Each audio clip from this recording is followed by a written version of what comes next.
जय हिंद दोस्तों। चलिए आज हम समझते हैं ग्लैंड के बारे में, यानी कि ग्रंथि के बारे में कि क्या होती है ग्रंथि। ग्रंथि ये थैले के समान होती है, एक छोटी पोटली के समान होती है जो हमारे शरीर के अंदर पाई जाती है। उससे क्या होता है, तो उससे कुछ ना कुछ एंजाइम या कुछ हार्मोन निकलते हैं जो हमारे शरीर में कई कार्यों को करते हैं। जैसे जैसे एंजाइम निकलते हैं हमारे शरीर में, कई जो एंजाइम लायर में एंजाइम होते हैं जो भोजन पचाने में काम काम आते हैं, और कई हार्मोन निकलते हैं जो किसी न किसी चीज को, किसी न किसी काम को करने में मदद करते हैं। तो आज हम उन्हीं पे बात करते हैं। ग्लैंड यानी कि उनसे जो जिनसे जो हार्मोन तथा एंजाइम निकलता है उसे ही कहा जाता है ग्रंथि। इंग्लिश में उसे ग्लैंड कहा जाता है। ये कैसा होता है, तो आज हम उसी पे बात करते हैं। ठीक है, तो कैसा होता है, ये एक थैले के समान होता है। कैसा होता है, थैले के समान, थैला के समान होता है।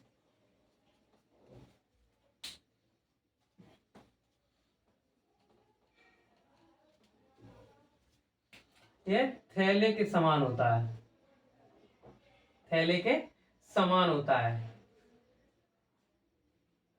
इस आधार पर क्या होती है, जो हमारी ग्रंथियां जो होती हैं वो तीन प्रकार की होती हैं। पहली प्रकार की जो ग्रंथि होती है, तीन प्रकार की होती हैं। एक होती है बहिर्स्रावी एक्सोक्राइन ग्लैंड, हिंदी में से बहिर्स्रावी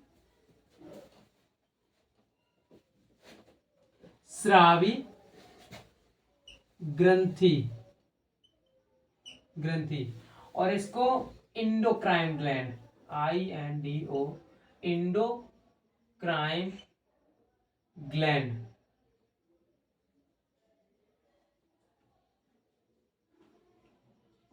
ग्लैंड, हिंदी में से अंतःस्रावी,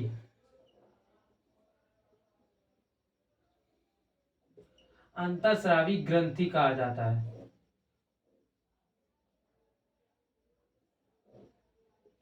अंतःस्रावी ग्रंथि। तीसरी जो होती है वो होती है मिक्स्ड ग्लैंड। कैसी होती है, मिक्स्ड ग्लैंड, मिश्रित, मिश्रित ग्रंथि। इस आधार पर ग्रंथियों को हम तीन भागों में बांटते हैं। किसमें, तीन भागों में। अब जो पहली जो होती है ये एक्सोक्राइन ग्लैंड यानी कि बहिर्स्रावी ग्रंथि, ये क्या करती है, ये शरीर से एंजाइम को निकालती है। बहिर्स्रावी मतलब ऐसा नहीं है कि हमारे शरीर के बाहर होगी, ये शरीर के अंदर ही होती है। लेकिन ये जो होती है ये एंजाइम को निकालती है। ये किसको निकालती है, एंजाइम को। बहिर्स्रावी ग्रंथि एंजाइम को निकालती है। किसको निकालती हैं, एंजाइम को।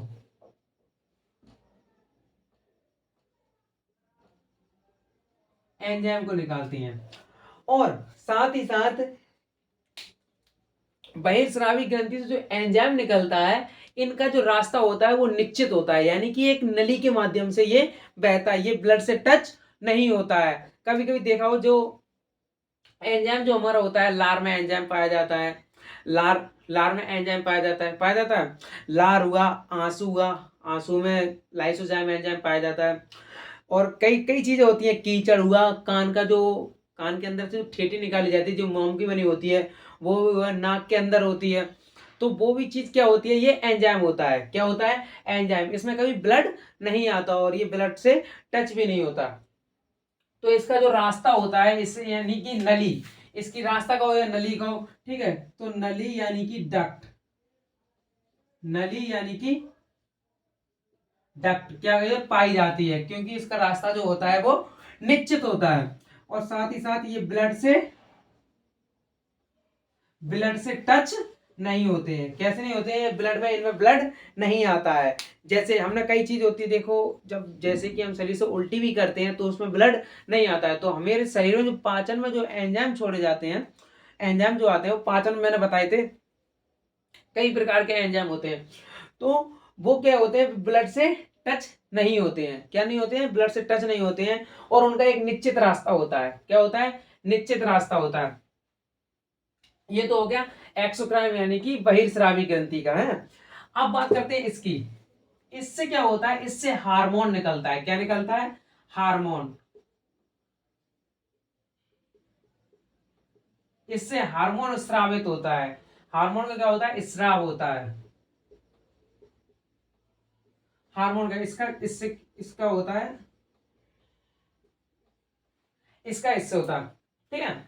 ये क्या होते हैं? ये ब्लड से टच होते हैं। ये ब्लड से टच होते हैं और इनके लिए रास्ते की जरूरत नहीं पड़ता है, इनकी नली की जरूरत नहीं। जब ब्लड में ही मिलाना है तो क्यों ना ब्लड में ही मिला दिया। ब्लड तो पहले से पूरे शरीर में घूमता है नसों के माध्यम से, तो इनमें नसों की जरूरत नहीं होती और साथ ही साथ ये ब्लड में मिले रहते हैं। हार्मोन जो होते हैं वो ब्लड में मिले रहते हैं। तो इसमें नली, नली यानी कि डक्ट की जरूरत नहीं होती है और साथ ही साथ ये ब्लड के टच में रहते हैं। किसके रहते हैं? ब्लड के टच में। ब्लड के टच में रहते हैं। ये ब्लड में मिल जाते हैं। हार्मोन जो होते हैं वो ब्लड में मिल जाते हैं। और तीसरी जो होती है मिश्रित ग्लैंड। मिश्रित ग्लैंड, इससे हार्मोन, इसके नाम ही से स्पष्ट है, मिश्रित यानी कि मिक्स्ड है। तो इससे नाम ही से स्पष्ट है, इसमें क्या होता है? इसमें एंजाइम और हार्मोन दोनों निकलते हैं। एंजाइम प्लस हार्मोन दोनों का स्राव होता है। क्या होता है? स्राव। स्राव होता है। इसका सबसे अच्छा एग्जाम्पल होता है पैंक्रियाज, जिसे अग्नाशय कहा जाता है। क्या कहा जाता है? अग्नाशय।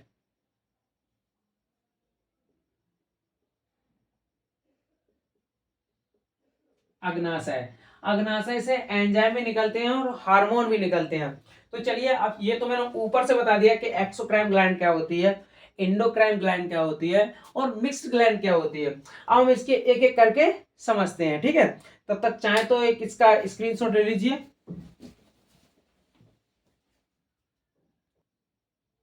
चलिए हम समझते हैं एक एक के बारे में। तो पहले मैंने डालते हैं एक्सोक्राइन ग्लैंड। किसके? Exocrine gland. इसमें हम लिख देते हैं ये कि ब्लड से इससे क्या निकलता है? तो एंजाइम निकलता है।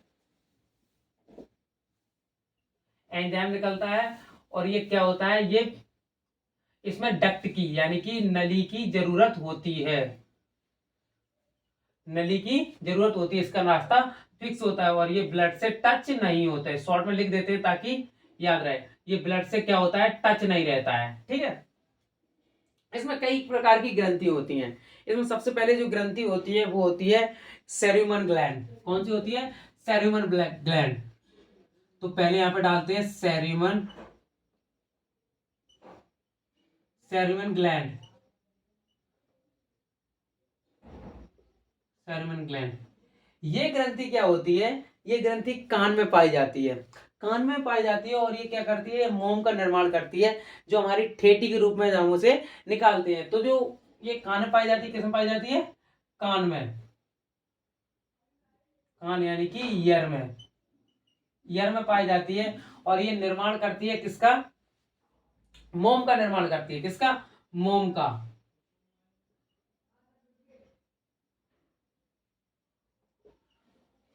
मोम का निर्माण करती है। ये क्या होता है? जब देखना, हम ठेठी जब निकालते हैं तो क्या होता है? ये इस ग्रंथि को जितना ही छेड़ोगे, मतलब कि जब कान में ज्यादा ही ठेठ निकाल दो तो उतना ही ये ग्रंथि ज्यादा अच्छे से काम करती है और मोम को बनाती है। ठीक है। और अगर ज्यादा इसे ककरोगे नहीं तो कम बनाएगी, उतने ही में काम मतलब होता रहता है। दूसरी जो होती है, ठीक है, ये होती है सेरुमन ग्लैंड। ग्लैंड का मतलब ग्रंथि। ये तो हो गई कान की। अब दूसरी चलते हैं। दूसरी होती है लैक्राइमल। लैक्राइमल, रैक्राइमल।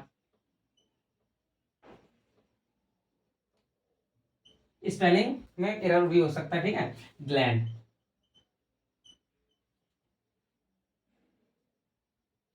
ये क्या होते हैं? ये आंख में पाई जाती है। किसमें पाई जाती है? आंख में। हमारी जो आंख होती है इसमें दो ग्रंथि पाई जाती है। यहाँ पे एक स्ट्रक्चर भी बना देते हैं आंख का, जैसे ये बना दिया। ये मेरी आंख है। ठीक है, ये आंख है। तो इसमें क्या होता है? इसमें दो ग्रंथि पाई जाती है। एक ग्रंथि ऊपर की ओर पाई जाती है और एक ग्रंथि नीचे की ओर पाई जाती है। जो ऊपर वाली जो होती है इसे कहा जाता है लैक्राइमल। क्या कहा जाता है? लैक्राइमल। लैक्राइमर ग्रंथि। ये क्या करती है, ये आंख के ऊपर की ओर पाई जाती है और ये आंसू का निर्माण करती है। किसका? आंसू का। किसका निर्माण करती है? आंसू का। और आंसू को स्टोर रखता है पंक्टम। आंख में एक इधर साइड की ओर देखा हो, आंख में इधर साइड की ओर एक मांस पाया जाता है, छोटा सा मांस पाया जाता है, उसे कहा जाता है पंक्टम। क्या कहा जाता है? पंक्टम। वो क्या करता है? आंसुओं को स्टोर करके रखता है। क्या करके रखता है? आंसुओं को स्टोर करके रखता है। यहाँ पे पाया जाता है ये अंदर की ओर, ये यहाँ पे, यहाँ पाया जाता है अंदर की ओर। ठीक है, तो इसमें लिख देते हैं ये आंख की ऊपर भाग में, ऊपर भाग में पाई जाती है। ये निर्माण करती है यानी कि आंसू का। किसका? आंसू का। टीयर, जिसे इंग्लिश में टीयर कहा जाता है। टीयर का निर्माण करती है। और आंसू स्टोर किसमें रहता है? तो आंसू स्टोर रहता है पंक्टम में। पंक्टम में क्या होता है? आंसू स्टोर रहता है। आंसू स्टोर रहता है। और जब कभी देखो, जब रोते हैं ना, जब कोई इंसान रोता है तो उसकी नाक भी बहने लगती है। तो नाक में, नाक के अंदर आंसू भेजने का काम कौन करता है? यही करता है पंक्टम। कौन करता है? पंक्टम। ये नाक में भी आंसू को भेजता है, आंसू को भेज देता है, आंसू को भेजता है, भेजता है। कौन? कौन भेजता है? ये पंकटम। कौन भेजता है? ये पंकटम। ठीक है, अब इसकी जो नीचे वाली होती है, ये नीचे वाली, इसे कहा जाता है मोहिबियन। क्या कहा जाता है? मोहिबियन। तो तीसरा यहां पे डाल देते हैं मोहिबियन, मैहिबियन, मोहिबियन ग्लैंड, मोहिबी मोहिबियन ग्लैंड, मोहिबियन ग्लैंड। इसमें जो आंख में पाई जाती है उसे कहा जाता है मोहिबियन ग्लैंड। ठीक है, ये नीचे की ओर पाई जाती है। किसके नीचे पाई जाती है? मो अरे गलत,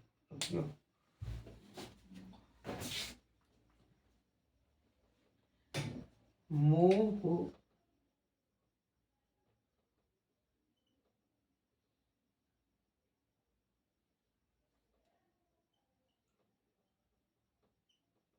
मोहबियन ग्लैंड।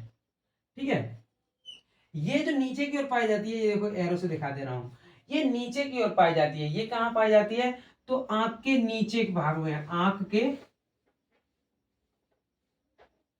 आंख के निचले भाग में,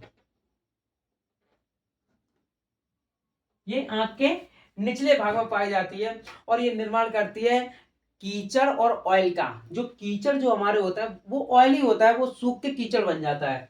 तो आंख में जो कीचड़ बनता है वो मोहिबियन ग्लैंड क्या उसका निर्माण करती है। जबकि जो आंसू का निर्माण करती है वो लैक्राइमल ग्लैंड करती है। कौन करती है? Lacrimal gland. और यहाँ पे देखो, जो आंसू जो होते हैं, आंसू में एक एंजाइम पाया जाता है लाइसोजाइम। आंसू में कौन सा एंजाइम पाया जाता है? लाइसोजाइम, जो कीटाणुओं को मार देता है। तो आंसुओं में एंजाइम लिख देते हैं यहाँ पे। कौन सा एंजाइम पाया जाता है?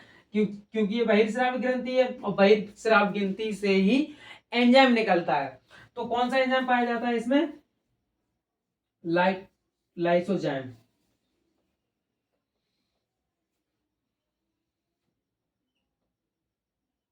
लाइसोजाइम एंजाइम, लाइसोजाइम एंजाइम पाया जाता है। ठीक है, इसके निचले भाग में, ये आंख के निचले भाग में पाई जाती है कौन सी? मोइबियन ग्लैंड। ये नीचे वाली मोइबियन ग्लैंड, ये क्या करती है? ये ऑयल एंड कीचड़ का क्या करती है? निर्माण करती है। कीचड़ का निर्माण करती है। कौन करती है? कीचड़ का निर्माण करती है। कौन? ये मोहिबियन ग्लैंड। ठीक है, ये दोनों हो गई हमारी आंख में। किसमें हो गई? आंख में। अब तीसरी, चौथी, हम तीन हो गई हैं, चौथी हम समझते हैं। नेक्स्ट है 4 नंबर, इसे कहा जाता है श्वेत ग्लैंड। क्या कहा जाता है? श्वेत ग्लैंड, हिंदी में से श्वेत ग्रंथि, श्वेत ग्रंथि। ये क्या करती है? ये तो मतलब स्किन में पाई जाती है और पसीने का निर्माण करती है। पसीने का निर्माण कौन करती है? ये श्वेत ग्लैंड करती है। श्वेत ग्लैंड जो स्किन से पसीना आता है उसका निर्माण कौन करती है? श्वेत ग्लैंड। ठीक है, ये पसीने का निर्माण करती है। तो यहां पे लिख देते हैं पसीने।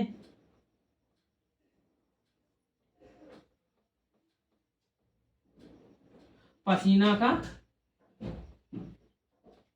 निर्माण करती है। ठीक है, तब तक चाहे तो इसका एक स्क्रीनशॉट ले लीजिए। इससे आगे चलते हैं, मैट देंगे क्योंकि नीचे ये साफ नहीं दिखेगा। ठीक है, चलिए हम देखो वहां पे 4 तक देख ली थी, हम डालते हैं 5वें नंबर की। तो 5वीं जो होती है इसे कहा जाता है साइवेकस ग्लैंड। कैसे कहा जाता है? सेवेकस, सेवेकस, सेवेकस ग्लैंड, ग्लैंड। ये क्या करती है? ये तेलीय, इसे इसको हिंदी में तेलीय ग्रंथि भी कहा जाता है। तो ये क्या करती है? चिपचिप पदार्थ का, तेल का निर्माण करती है। किसका निर्माण करती है? तेल का। ये ज्यादातर किस पर पाई जाती है? तो ये नाक पर पाई जाती है। कहाँ पाई जाती है? नाक पर। ये कैसी होती है? तो तेलीय ग्रंथि। कैसी? इसे तेलीय ग्रंथि भी कहा जाता है। ये कहाँ पाई जाती है? तो ये पाई जाती है नाक पर, नाक के ऊपर, नाक के ऊपर पाई जाती है। देखा हो जो नाक जो होता है उसके ऊपर चिपचिपा चिपचिपा पदार्थ निकलता है, जैसे तेली, जिसे जिसे म्यूकस कहा जाता है। क्या कहा जाता है? चिपचिपा पदार्थ होता है म्यूकस।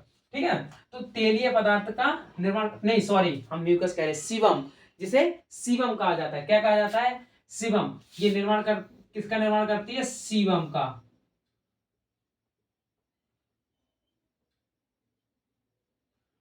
सीबम का निर्माण करती है। ये नाक के ऊपर पाई जाती है। ठीक है, अब 6वीं डालते हैं।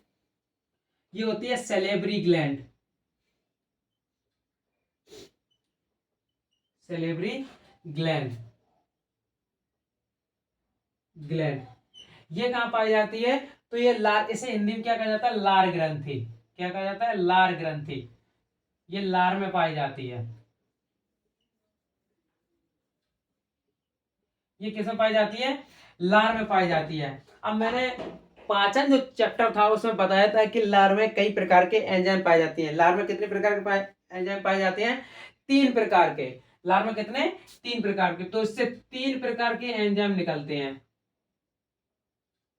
जिसमें पहला था टाइलिन, टाइलिन। दूसरा था डाइस्टेज,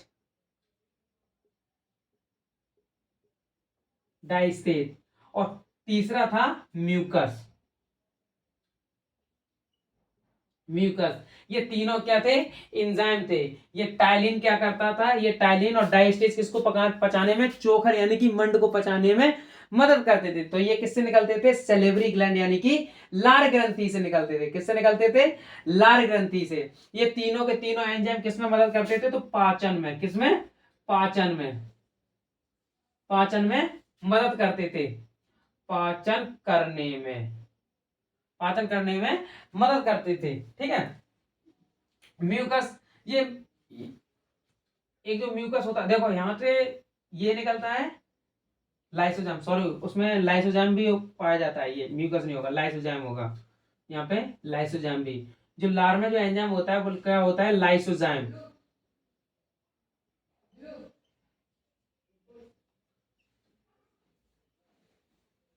लाइसो, लाइसो, लाइसोजाइम।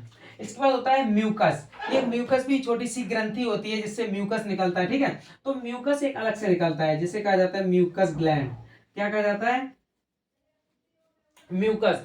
इससे क्या होता है? ये चिपचिपा पदार्थ निकलता है जो भोजन को और ही लसलसा बना देता है। कैसा बना देता है? लसलसा।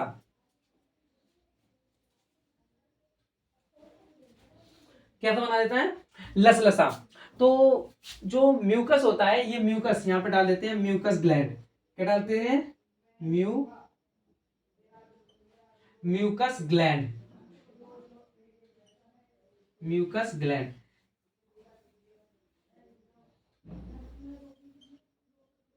Mucus gland. इससे क्या हो निकलता है, ये भोजन को पचाने में काम करता है। कैसे पचाने में काम करता है, भोजन को पचाने में। कहने का सेंस ये भी है कि जो सलेवरी ग्लैंड होता है उसी का पार्ट क्या होता है, म्यूकस। ये म्यूकस भी उसी के साथ ही होता है, किसमें, पाचन में मदद करता है। किसमें मदद करता है, पाचन में। तो यहाँ पे डाल लेते हैं, ये भी किसको पचन, किसमें मदद करता है, तो पाचन में मदद करता है।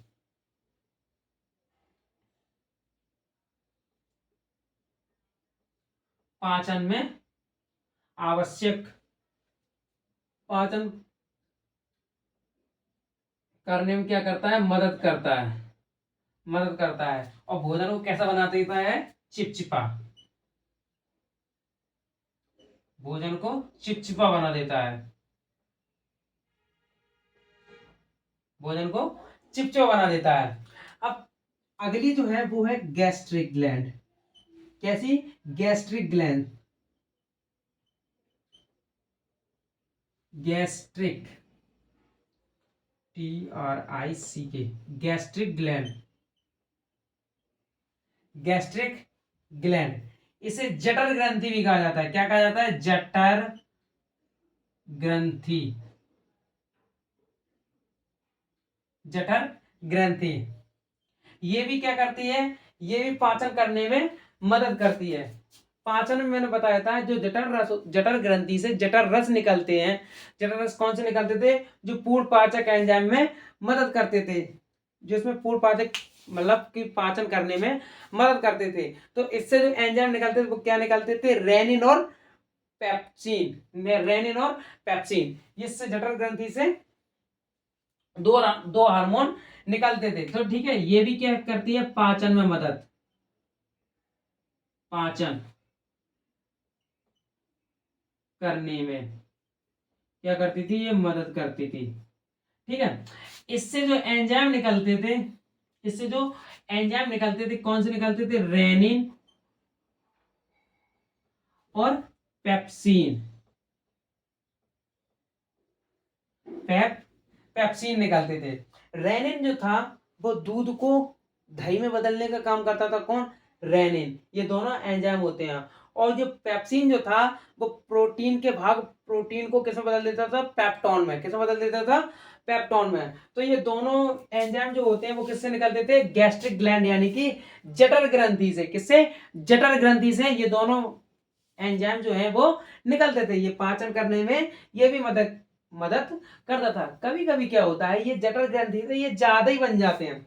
ये जो नहीं सॉरी, ज्यादा बन जाएंगे तो अच्छे से पच जाएगा। ये बनाती नहीं है, ये गैस्ट्रिक जो ग्लैंड होती है ये बनाती नहीं है कि रेनिन को और पेप्सिन को। जब इनकी मात्रा कम बनती है तो भोजन अच्छे से नहीं पच पाता है। जैसे एक मतलब की दिक्कत भी हो जाती है, जैसे गैस्ट्रिक कहा जाता है। गैस्ट्रिक क्या कहा जाता है, गैस्ट्रिक की गैस बनने लगी है। तो इसी का कारण होता है, रेनिन और पेप्सिन का कम बनना ही गैस बनने का, गैस होने का कारण होता है। ठीक है, तो गैस जैसे क्या हो जाता है, मतलब कि गैस्ट्रिक बनने लगते हैं, गैस गैस बनने लगती है जब इनकी मात्रा कम होती है। क्या होती है, कम होती है। तब वो डॉक्टर के पास जाओगे तो उसकी दवाई बता देगा, हाजमोला वोजन कई वगैरह चीजें होती हैं जो गैस को कम करने में मदद करती हैं, गैस को।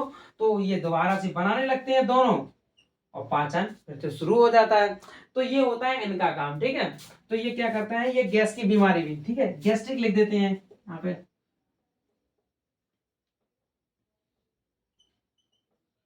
गैस्ट्रिक हो जाता है,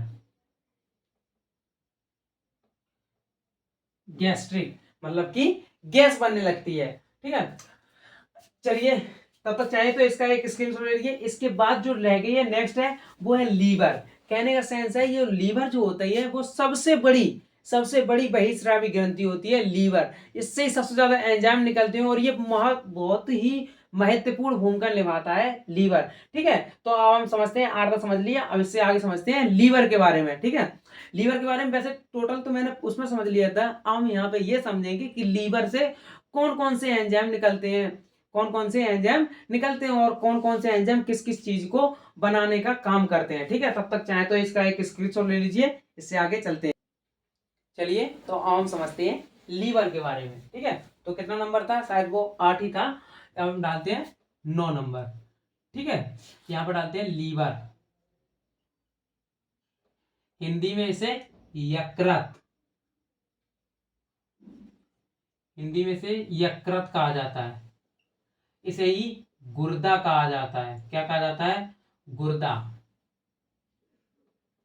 गुर्दा, इसे ही क्या कहा जाता है, गुर्दा कहा जाता है। ठीक है, अब बात करते हैं लीवर की। तो जो लीवर जो होता है वो बना होता है हेपेटिक सेल से। किससे बना होता है, हेपेटिक सेल से। जब कभी लीवर में ज्यादा कोई दिक्कत हो जाती है तो उसे हेपेटाइटिस बीमारी भी कहा जाता है। लीवर की जो रिलेटेड बीमारी होती है उसे हेपेटाइटिस कहा जाता है। क्या कहा जाता है, हेपेटाइटिस। तो लीवर किस सेल का बना होता है, हेपेटिक सेल का। किसका, हेपेटिक, हेपेटिक कर दिया मैंने, हेपेटिक, हेपेटिक कोशिका का, कोशिका का बना होता है। कौन, ये लीवर। ठीक है, ये लीवर क्या होता है, ये सबसे बड़ी ग्रंथि होती है। कौन सी, बहिर्स्रावी, क्योंकि इससे एंजाइम निकलते हैं। तो सबसे बड़ी बहिर्स्रावी ग्रंथि लीवर, कौन सी, लीवर। और सबसे छोटी बहिर्स्रावी ग्रंथि तो वो होती है हमारी, शायद सबसे छोटी बहिर्स्रावी ग्रंथि, अरे अभी तो नाम बताया था मैंने उसका, ध्यान नहीं आ रहा। म्यूकस यानी ऐसी कुछ होती है, सबसे छोटी जो होती है। हैं, चलो हम इस पर बात करते हैं, लीवर पे। ये लीवर क्या होता है, ये अपने अंगों को, ये अपने क्षतिग्रस्त अंगों को स्वतः ही ठीक कर लेता है। क्या कर लेता है, स्वतः ही ठीक कर लेता है। तो ये क्षतिग्रस्त अंगों को,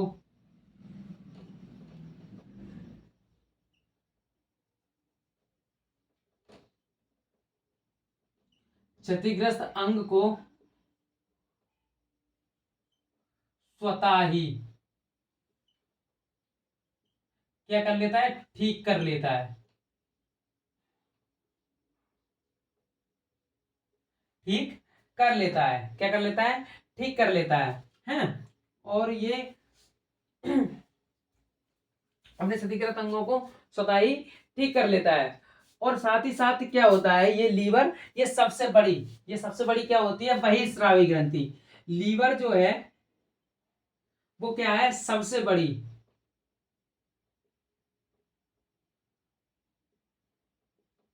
सबसे बड़ी कौन सी ग्रंथि है, बहिर्स्रावी। कौन सी, बहिर्स्रावी।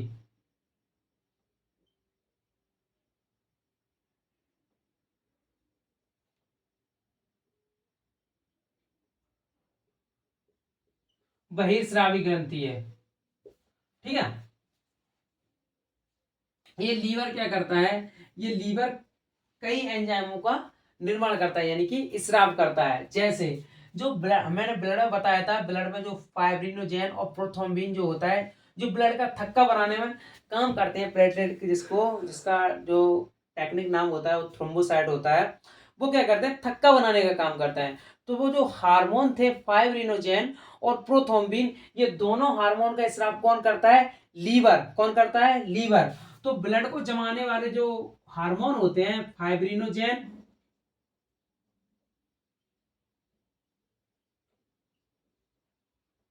फाइब्रिनोजेन और प्रोथ्रोम्बिन, प्रोथ्रोम्बिन,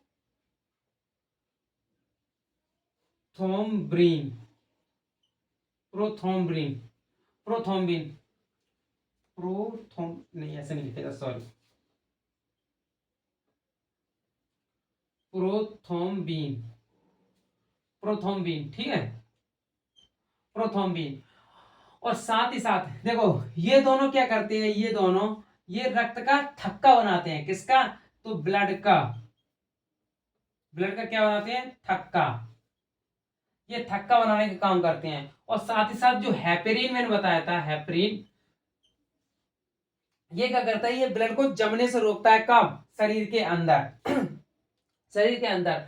तो ये तीनों हार्मोन, एक ये नहीं हार्मोन हम कह रहे, सॉरी हार्मोन, एंजाइम, ठीक है, ये तीनों एंजाइम फाइब्रिनोजेन, प्रोथ्रोम्बिन और हेपरिन, ये तीनों एंजाइम जो होते हैं, ये तीनों एंजाइम, इन तीनों एंजाइम को स्रावित करने का वो कौन करता है, लीवर करता है। कौन करता है, लीवर, ठीक है। तो ये क्या करते हैं, ये दोनों ब्लड को जमाने का काम करते हैं, और ये हेपरिन शरीर के अंदर ब्लड को जमने नहीं देता है। क्या नहीं करने देता है, जमने नहीं देता है, ठीक है। अब बात करते हैं, ये जो लीवर जो होता है, ये बिलिरुबिन का भी निर्माण करता है। बिलिरुबिन किसका, बिलिरुबिन। ये क्या करता है, ये पीले रंग का पदार्थ होता है, और ये जो लैट्रिन जो मल जो होता है उसको पीला बनाने का काम कौन करता है, बिलिरुबिन। कौन करता है, बिलिरुबिन। ये किसको, तो मल का पीला रंग,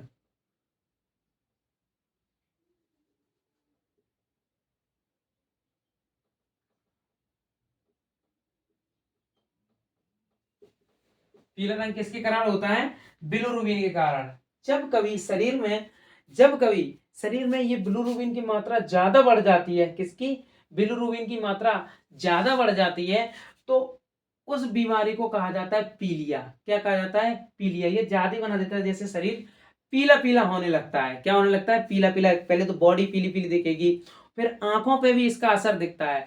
तो उसे क्या, उसे इससे भी एक बीमारी हो जाती है, जब उसकी मात्रा ज्यादा बन जाती है, उसे कहा जाता है पीलिया। क्या कहा जाता है, पीलिया।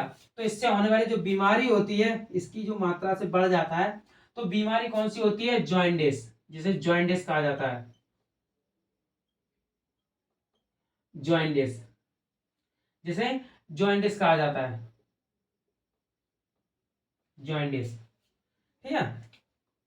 अब बात करते हैं, देखो ये तो हो गए, ये कुछ एंजाइम को स्रावित करता है। अब ये क्या करता है, लीवर, ये कुछ चीजों को बदलने का भी काम करता है। जैसे हमने बताया था, जो पाचन वो सॉरी उत्सर्जन जो होता है हमारे शरीर से, उत्सर्जन अमोनिया को होता है। किसका होता है, अमोनिया। लेकिन अमोनिया बहुत ही खतरनाक पदार्थ होता है, तो अमोनिया को यूरिया में बदलने का काम कौन करता है, ये लीवर। कौन करता है, लीवर। तो यहाँ पे काम बात करते हैं इसकी, जो ये बदलता है, तो अमोनिया को बदलने का,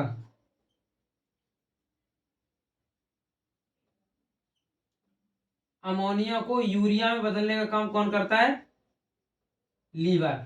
कौन करता है, लीवर, ठीक है।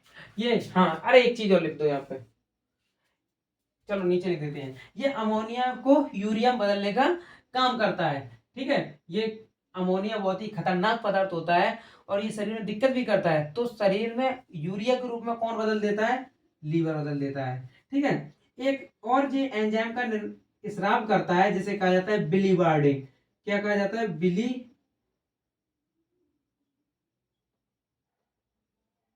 बिलीवार्डिंग।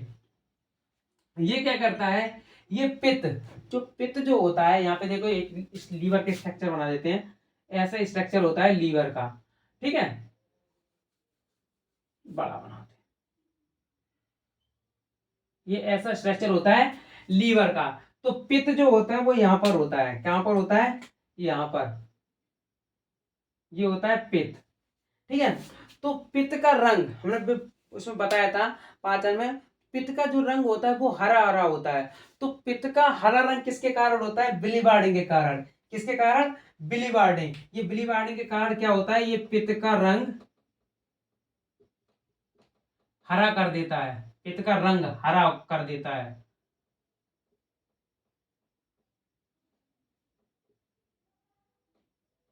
पित्त का रंग हरा कर देता है, ठीक है। अब देखो, ये शरीर में ग्लूकोज को ग्लूकोज को ग्लाइकोजेन में बदलने का काम कौन करता है, लीवर। कौन करता है, लीवर।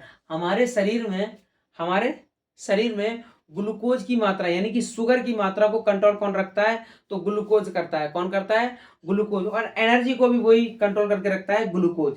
जब कभी शरीर में ग्लूकोज की मात्रा कम होती है, तो ग्लाइकोजेन ग्लूकेगॉन से ग्लूकेगॉन ग्लाइकोजेन को बदलकर ग्लूकोज में बदल देता है। और जब ज्यादा होती है तो ग्लूकोज को ग्लाइकोजन में बदलकर ग्लाइकोजन में बदलकर स्टोर करने का काम कौन करता है? लीवर करता है। कौन करता है? लीवर। तो यहां पे कर देते हैं ये ग्लूकोज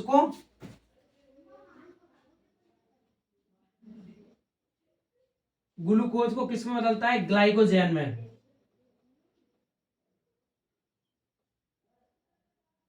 ग्लाइकोजन में बदलने का काम कौन करता है? बदलता है। बदलता है।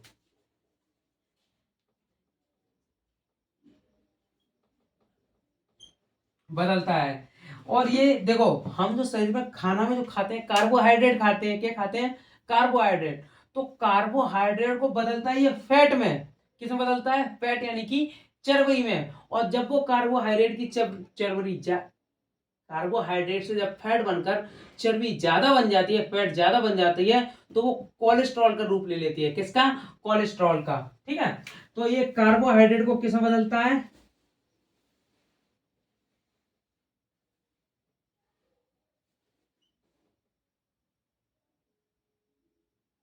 कार्बोहाइड्रेट को किसमें बदलता है?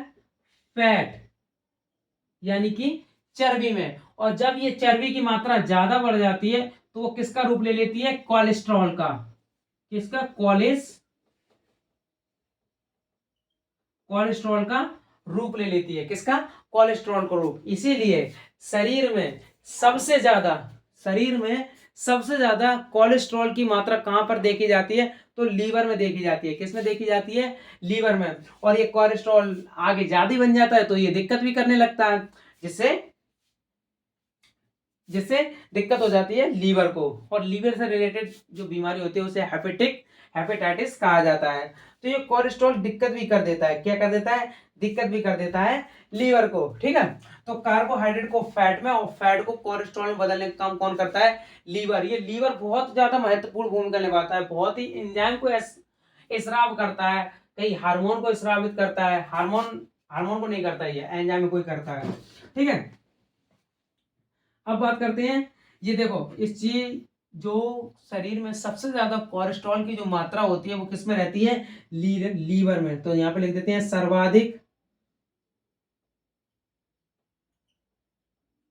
सर्वाधिक कोलेस्ट्रॉल कोलेस्ट्रॉल की मात्रा कहां रहती है?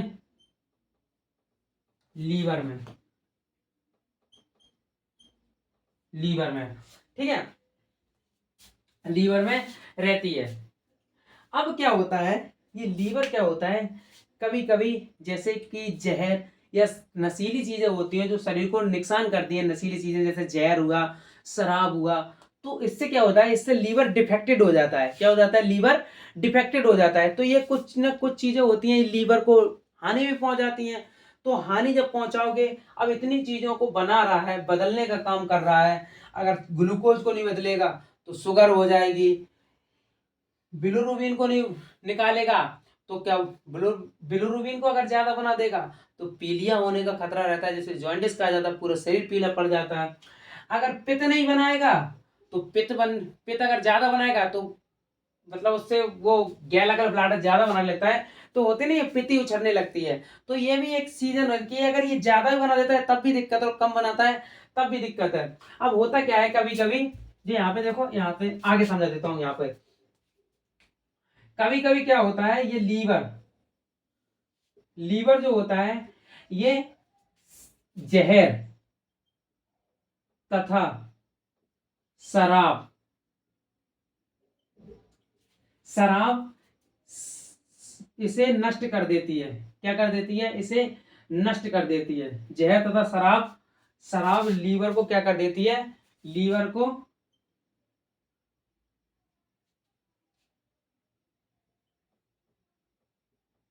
नष्ट कर देती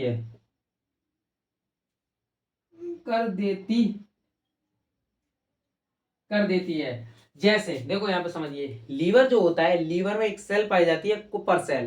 क्या होती है? Kupffer cell. तो कुपर सेल क्या करती है? ये लीवर को रक्षा करने का काम करती है। क्या काम करती है?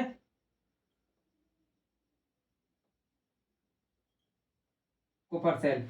ये क्या करती है, ये लीवर को रक्षा देने का काम करती है। जैसे हम मान लो जहर खा रहे हैं या कोई चीज नशीली चीज खा रहे हैं, तो उससे लीवर क्या होती है, ये कुपर सेल उसको स्टोर कर लेती है और साथ ही साथ अच्छी एंजाइम को निकालेगी, पूरे शरीर में जहर को नहीं फैलने देती है। इसीलिए जब कभी कोई डेड बॉडी को चेक किया जाता है कि इसे जहर दे के मारा गया है या कुछ और करके मारा गया है, तो उसके लीवर की जांच की जाती है। अगर उसके लीवर में जहर की मात्रा पाई गई तो ये कंफर्म हो जाता है कि इस व्यक्ति की जो मौत हुई है वो लीवर के मतलब जहर के खाने से हुई है या शराब से। शराब क्या होता है, शराब ज्यादा पीने से ये कुपर सेल डिफेक्टेड हो जाती है। क्या हो जाती है, डिफेक्टेड हो जाती है और ये लीवर को भी डिफेक्टेड कर देती है।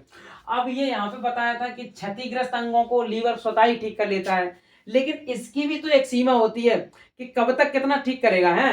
तो ज्यादा से ज्यादा जब लोग ज्यादा से ज्यादा मतलब नशीली चीजों का यूज करते हैं या जहर, तथा जहर ही होता है एक नशीली चीज का, अगर कहा जाए सही मायने में अगर कहा जाए तो नशीली चीज और जहर में कोई अंतर नहीं होता, क्योंकि जहर जहर भी क्या होता है, नशा ही है एक, मतलब नशा क्या है, एक जहर ही है। हम सॉरी गलत कह गए। तो ये क्या होता है, इससे कुपर सेल डिफेक्टेड हो जाती है और पूरे लीवर को डिफेक्टेड कर देती है। और लीवर अगर खत्म हुआ ना तो बहुत सारी दिक्कत हो जाएंगी। कितनी चीजें देख रहे हैं, कितनी चीजों को कंट्रोल करके रखता है, फाइब्रिनोजेन, प्रोथ्रोम्बिन, इनको स्रावित करने का एंजाइम कौन निकालता है, यही निकालता है। ठीक है, तो ये क्या करता है, ये जहर तथा श्राव को ये नष्ट कर देता है। ये कुपर सेल क्या करते हैं, लीवर की रक्षा करता है। लीवर की रक्षा मतलब लीवर की रक्षा क्या मतलब, कोई चीज हो जैसे हम खाते हैं तो उसे मतलब कि जहर को रोकने का काम कौन करता है, ये कुफर सेल करता है। ठीक है, अब बात करते हैं बच्चों में। जो छोटे बच्चे जो होते हैं, छोटे बच्चे, जो बच्चे माँ की पेट में पल रहे होते हैं, जिन्हें भूड़ कहा जाता है, इंग्लिश में एम्ब्रॉय कहा जाता है, उनमें क्या होता है, उन बच्चों की जो हड्डी होती है उनमें हड्डी तो पाई नहीं जाती है। लेकिन हमने बताया था ब्लड का, जो ब्लड वाला चैप्टर था, ब्लड वाले चैप्टर में हमने बताया था कि ब्लड का निर्माण हड्डियों में होता है। हड्डियों किसमें, बेन मोरो में, यानी कि हस्ती मज्जा में होता है। लेकिन जो भूढ़ावस्था में बच्चा होता है, भूढ़ावस्था में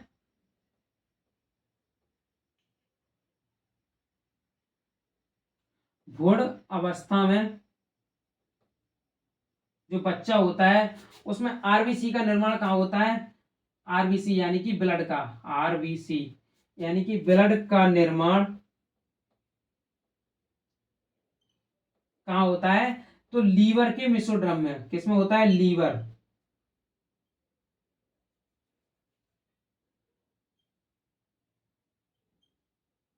लीवर के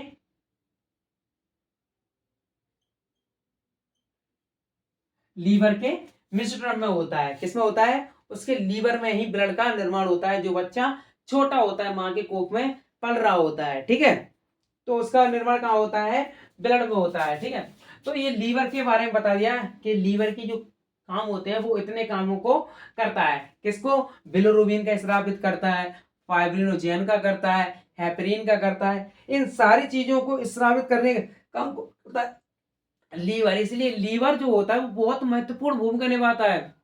शरीर के अंदर लीवर जो है वो बहुत महत्वपूर्ण भूमिका निभाता है, खासकर पाचन में तो बहुत ही ज्यादा मदद करता है इसमें, पाचन में। ठीक है, तो ये हमारी होगी बहिर्स्रावी ग्रंथि।